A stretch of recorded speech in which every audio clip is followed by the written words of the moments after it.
Prior to psychology, there was an ancient science used by the Africans to understand the complex relationships and workings between the soul and the Creator. That ancient science was called mythology.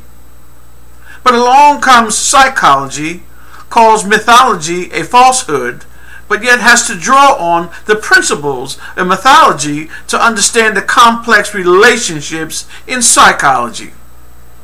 Psychologists and psychiatrists use mythology to define the various complex mental states of humanity. Sigmund Freud called these complex states of the id and the ego the Oedipus complex.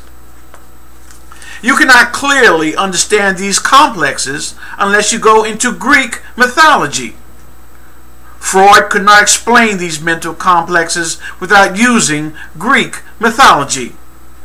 Freud used mythology to describe his theories of psychoanalysis. Freud used mythology to describe his Oedipus complex. And unless you know the mythological story of King Oedipus and how he killed his father Laius and married his mother Jocasta, you would not have the clues you need to clearly understand the mental disorders Freud was trying to describe. The psychiatrist Dr. Carl Jung also uses mythology to describe what he calls psychology of the unconscious.